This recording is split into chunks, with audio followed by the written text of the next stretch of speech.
Tako, 3 tekme so za nami, 3 tekme v žepu, bolj pomembno, 3 zmage na kontu. In to več ali manj prepričljive, z današnjo Slovenija proti Zelenovrtskim otokom 92-77 se je tole prvi del tekmovanja zaključil, kot smo pričakovali, s 3 zmagami, torej nič več, nič manj. Zdaj je treba zadevo pozabiti in se popolnoma osredotočiti na nadaljevanje, kaj ti, roko na srce, zdaj se komaj začenja prvenstvo. Nekaj analiz prej ste lahko, če ste spremljali, sem bil malo bolj obširen tekmo po tekmo. Zadnjo tekmo proti Zelenovrtskim otokom ne bo tako, kajti tekme nisem spremljal, oziroma že vem, da si jo v nadaljevanju od nekaj podrobneje ne bom uspel. Kajti prihaja že novo srečanje, zelo hitro, o tem več pa v nadaljevanju.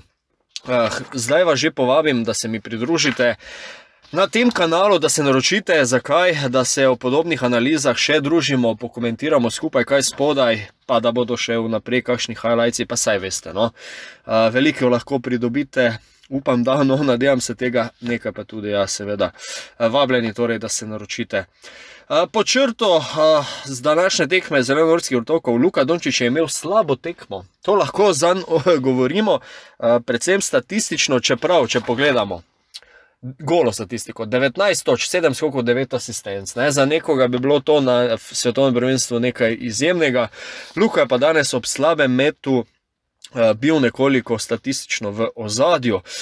Klemen Prepelič, mogoče naš najboljši igralec današnjega srečanja, če izvzamemo Luko, torej 18 točk, 4 skoki in pa 7 asistenc.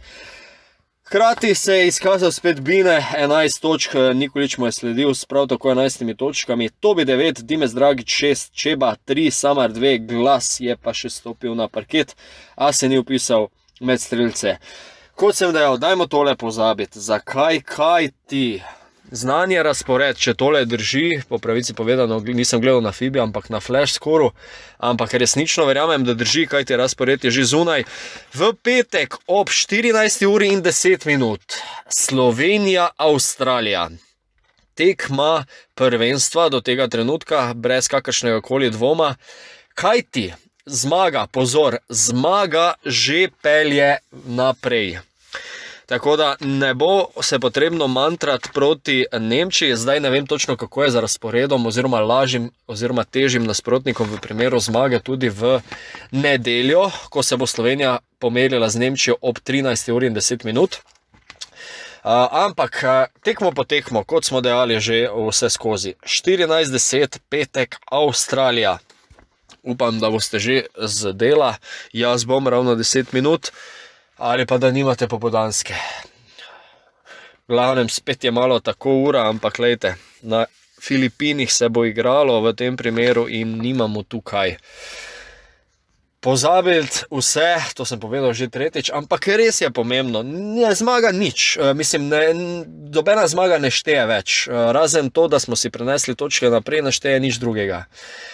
Josh Giddey, Patty Mills, Josh Green, Reed pod košem, pa koga, marsikoga sem še spustil, zdaj le naštevam na pamet iz glave.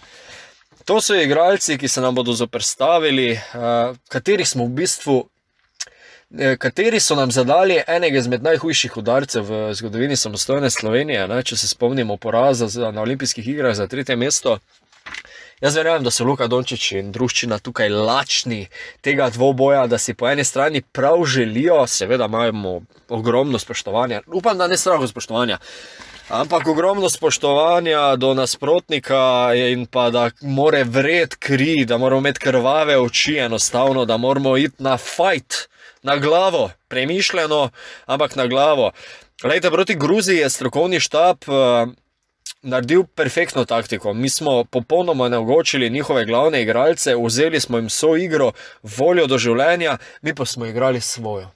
Pa zakaj ne bi to naredili proti Avstraliji? Seveda to se na papirju v teoriji sliši enostavno, praksa je ponavadi nekaj drugega, ampak da se, očitno se da, seveda gre za neprimerno težjega nasprotnika, ki velja za enega izmed favoritov prvenstva, tu ni kaj za skrivati.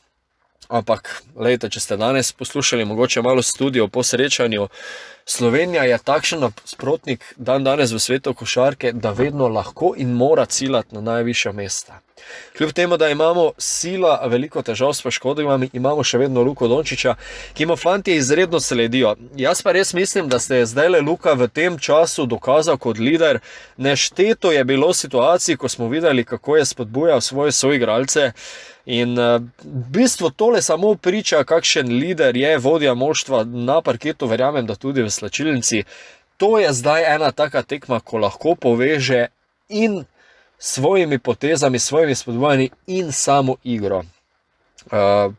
Ja, pričakujem najboljšo srečanje do zdaj Luke in da bo to tudi poneslo ostale.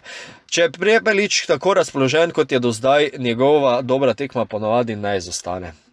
Status Blažiča v tem trenutku mislim, da je nespremenjen, dela fant neke terapije, počiva v glavnem kolikor se da. Ne vemo, če bo pripravljen, ampak držimo pesti, ne? Tako, da ne pozabimo, ponovim še enkrat, v nedeljo pa potem na Nemce ob 13:10. Kakšne so vaša pričakovanja? Lahko gre Slovenija še naprej, lahko prebrodi oviri, kot sta Avstralija in Nemčija. Kaj menite? Spodaj vabljeni v komentar, da upišete svoje mnenje, da pokomentiramo še ta aspekt prvenstva, ki sledi. Vemo, no, Nemčija je isto kot mi dosegla vse 3 zmage v tem delu, da ne govorim, kakšno pripravljalno obdobje za Nemci, ne. Skorajšnja zmaga, kako se to čudno slišijo, pa vendarle, skorajšnja zmaga proti Američanom, medtem ko so s Kanačani, enkrat so jih premagali, drugič pa izgubili po podaljšku, ne. Tako da že to zelo veliko priča o zdajšnji igri Nemčije. Pa ja, tudi Nemčija in Avstralija seveda sta se v prvem delu srečali in ja, Nemčija je potem zmagala na koncu. Mislim, da je bilo zelo, zelo napeto, ampak kakorkoli zmaga Nemcom na koncu. Toliko o prvenstvu za zdaj. Ena zelo zanimiva tema še, ki je ravno danes prišla ven. Luka Dončić se vrača v Madrid.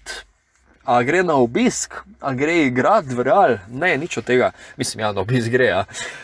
Skratka, Dallas Mavericks gostujejo v Wizing centru, domu Real Madrida. Kdaj? Natančneje 10. oktobra. Če pogledate na koledar, to je torek, ne? Se pravi sredi tedna. Za kakšen izlet Madrid bo potrebno vzeti dopust. Karte bodo itak navili v nebo, kako jih bo dobiti, vedo samo Španci verjetno. Vprašanje, kako bo tole za tuji trg, mogoče kaj, ampak ne nadejam se kaj preveč temu. No, tak en intermezzo, torej Dončić bo gostoval s svojim Dallasom v Evropi, za povrh še pa proti bivši ekipi. To bo en fantastičen sprejem, po mojem mnenju, no. Pravi spektakel. V redu, hvala še enkrat, resnično hvala, da me spremljate. Odziv tudi na tem svetovnem prvenstvu je izjemen, podoben kot za časa Dallasove sezone. Resnično vam hvala. Če ste pa tukaj prvič, vnovič, kakorkoli, še niste stisnili tistega naroči se, zdaj vas lepo povabim, da to storite. Se pravi, kaj s tem pridobite? Podobne analize kot danes, highlightse nasploh Dallasa, tele highlightse s FIBO pa nekako ne gredo skozi, žal, pa vendar, no, bomo že našli rešitev v takšni obliki, kot vam govorim v tem trenutku, ali pa že potem. Kakšno slavje, ko bomo osvojili prvenstvo, ne? Lepo počasi. Hvala, lepo bodite, lep preostanek dneva. Gregor se bil z vami iz Krekskorta. Lep pozdrav.